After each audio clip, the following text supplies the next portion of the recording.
इन दिनों स्वास्थ्य व्यवस्था को लेकर के लगातार झारखंड सरकार कार्य कर रही है और झारखंड के स्वास्थ्य मंत्री बन्ना गुप्ता जी का भी प्रयास है कि सुदूर ग्रामीण क्षेत्र में भी मेडिकल की सुविधा बेहतर से बेहतर पहुंचाई जाए। आज हम लोग पहुंचे हुए हैं राजधनबार में, जहां पर एक नर्सिंग होम का संचालन हो रहा है जिसका नाम है गायत्री नर्सिंग होम।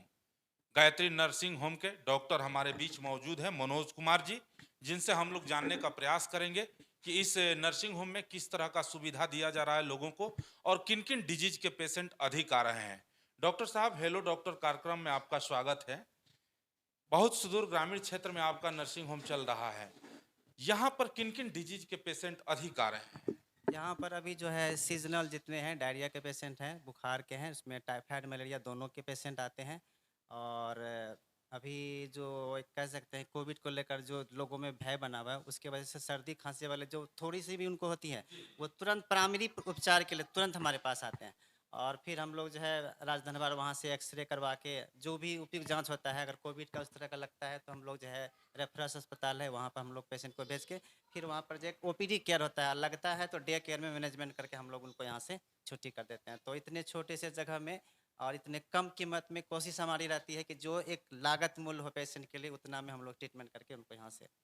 जी डॉक्टर साहब, आजकल देखा जा रहा है कि मेडिकल के प्रोफेशन में कमर्शलाइजेशन काफी हावी होते जा रहा है। इसको लेकर के, चूंकि आप युवा हैं और एमबीबीएस करके आप इस क्षेत्र में सेवा दे रहे हैं, इसको लेकर के क्या आपका प्रतिक्रिया रहेगा? चूंकि आजकल देखा जा रहा है बड़े बड़े अस्पताल खुल रहे हैं, उसमें बड़े बड़े मेडिकल का जो चार्जेस होते हैं वो लोगों पर लगाया जाता है, फीस भी बहुत ज़्यादा होते हैं, या कई ऐसे चीज होता है कि अननेसेसरी जांच भी लिखे जाते हैं। इसको लेकर के, चूंकि आप युवा हैं, आप क्या सोच अपना रखते हैं? ये देखिए, ये जो जाँच की प्रक्रिया है और जो फ़ी का जो है मुद्दा, मुझे लगता है कि सुविधा के ऊपर ये डिपेंड है। क्योंकि जिस सुविधा में अभी हमारे पास जो है सिंपल फ़ैन चलता है, हमारे पास ज़्यादा इक्विपमेंट नहीं है, ज़्यादा टेस्ट की सुविधा नहीं है, तो हम लोग कोशिश करते हैं कि जो दूर-दूर के गाँव से आए हैं, तो उसको जितना कम से कम लागत में ठीक कर सकें। अगर हमारे पास वो नहीं हो पाता है ठीक, तो हम लोग एक हायर सेंटर में भेजते हैं। तो हायर सेंटर में फिर उस तरह की सुविधाओं की ज़रूरत करने की वजह से शायद लगता है उन लोगों का बजट जो है शायद हो सकता है ज़्यादा हो। प्लस दूसरा क्या है कि बहुत दूर-दूर के डॉक्टर हैं, उनका जो एक डिग्री है वो बहुत हाई प्रोफेशन होता है, उनका जो एक्सपीरियंस भी 25 साल 30 साल का होता है। तो शायद उस वजह से भी शायद कॉस्ट वाइज़ शायद हो सकता है कि ज़्यादा हो रहा होगा। क्योंकि मेडिकल के प्रोफेशन में डॉक्टर को एक गॉड के रूप से देखा जाता है, भगवान भी कहा जाता है। और कहीं ना कहीं सुदूर ग्रामीण क्षेत्र में जो लोग होते हैं वो काफी अवेयर नहीं होते हैं, या उतना वो सक्षम भी नहीं होते हैं। तो उस जगह पर अगर पेशेंट जाते हैं और वहां पर कई ऐसे जिसका जरूर, जैसे पहले के डॉक्टर हुआ करते थे, वो सिम्टम के आधार पर लोगों का ट्रीटमेंट किया करते थे, लेकिन अभी समय बदला है, जांच भी काफी अधिक हो रहे हैं। इसको लेकर क्या कहें? ये तो हर हॉस्पिटल का अपना-अपना एक प्रोटोकॉल है कि वो किस ढंग से ट्रीटमेंट करते हैं। हम लोग को लगता है कि जितना, क्योंकि गाँव इलाके में लोगों को पैसे का कभी-कभी तो हमारे पास भी ऐसे पेशेंट आते हैं जिनके पास 400-500 रुपए होता है। तो हम लोग क्या करते हैं, अपना डायग्नोसिस के बेसिस पे टेस्ट नहीं कराते हैं, जो सबसे ज़रूरी है। अगर बुखार का है तो सिर्फ़ एक मलेरिया टाइफाइड का जाँच करवा के उसके बाद उनको टैबलेट फॉर्म में घर भेजते हैं, और कभी-कभी वो ठीक भी हो जाते हैं। अगर नहीं होते तो फिर उनको उस तरह से कन्विंस करके फिर उनको जो है सलाइन पानी दे के इंजेक्शन दे के फिर होता है। तो गायत्री नर्सिंग होम में कौन कौन सा सुविधा लोगों को दिया जा रहा है? अभी यहाँ पर ओपीडी है, जनरल पेशेंट जितना जनरल सिम्पटम है अभी वो सारी मिलती है। इसके अलावा भी जो है सर्जरी में जो है जैसे हाइड्रोसिल है, अपेंडिक्स है, और उसके बाद बंध्याकरण का यहाँ सरकार के द्वारा निःशुल्क है, जो कि मैंने देखा कि मतलब लास्ट 2-3 महीने में बहुत ज़्यादा हुआ, जो कि पेशेंट को पैसे भी मिले, पेशेंट को पॉकेट से कोई पैसा देना नहीं, दवाई भी मिल गया, जाँच भी हो गया और अब बंध्याकरण का ऑपरेशन हुआ। और इसके अलावा जो है यहाँ पर डिलीवरी होता है, नॉर्मल भी करा जाता है। जब नहीं हो पाता है, कंडीशनर लगता है कि पानी लीक हो गया, कुछ ऐसा लगता है अब नहीं होगा, तो उस कंडीशनों में पेशेंट से बात करके फिर बाहर से डॉक्टर बुला के उनका फिर सर्जरी भी करा। डॉक्टर साहब, आजकल देखा जा रहा है आपके जो सुदूरवर्ती इलाके में मेडिकल के दुकान पर भी ट्रीटमेंट हो रहा है। अनुभव के आधार पर जो डॉक्टर्स ट्रीटमेंट कर रहे हैं, या एक छोटा मोटा डिग्री आरएमपी का लेकर के, और लोग बड़े बड़े ऑपरेशन भी कर रहे हैं। तो कहीं ना कहीं सामाजिक स्तर पर इसको लेकर के आपका क्या ओपिनियन रहेगा? अनुभव के आधार पर ट्रीटमेंट कितना जायज है?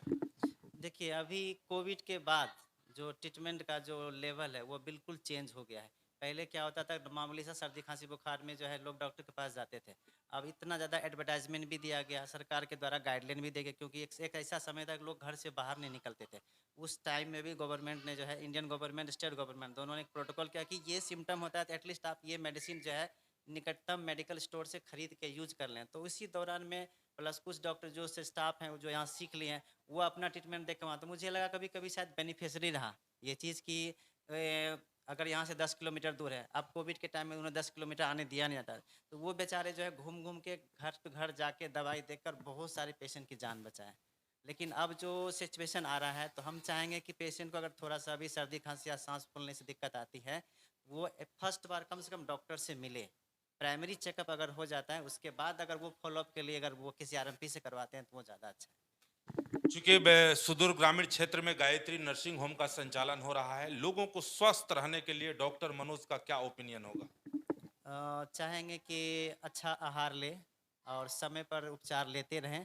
उसको जो है नज़रअंदाज ना करें कि पिछली बार 2 टैबलेट खाया था, गलाला किया था, ये पिया था, वो किया था तो ठीक हो गए थे। अभी जो जो कोविड का जो वेरिएंट्स आए हुए हैं, नए-नए वेरिएंट, उसमें अब ये समय नहीं मिलेगा लोगों को कि ये कुछ दिन ये खा लेते हैं, कुछ दिन गर्म पानी कर लेते हैं। इसलिए कि अगर किन्हीं को इस तरह का सिम्पटम आता है, वो तुरंत आके डॉक्टर से मिलें, सरकारी में या फिर प्राइवेट संस्थान में, जहाँ उनको सुविधा अच्छी लगती है, और जल्दी से जल्दी ट्रीटमेंट करा के अपने आप को भी सिक्योर करें, अपने परिवार को भी सिक्योर करें। निश्चित तौर पर ये थे डॉक्टर मनोज कुमार, जो कि गायत्री नर्सिंग होम में अपना सेवा देते हैं। इनका भी यही कहना है और मानना है कि स्वच्छ रहें और स्वस्थ रहें। और ग्रामीण चिकित्सकों को लेकर के इनका ये भी ओपिनियन है कि ग्रामीण स्तर पर जो भी चिकित्सक हैं प्राथमिक उपचार करते हैं। कहीं ना कहीं कोरोना जैसे वैश्विक महामारी में उनका अहम योगदान रहा है। सामाजिक स्तर पर वो लोग भी काफी अच्छे काम किए हैं। सरकार को भी चाहिए कि अगर ऐसे चिकित्सक हैं तो उनको कुशल चिकित्सकों से प्रशिक्षण दे करके सामाजिक स्तर पर उन्हें भी सेवा का मौका दें। और इन्हीं सारे चीजों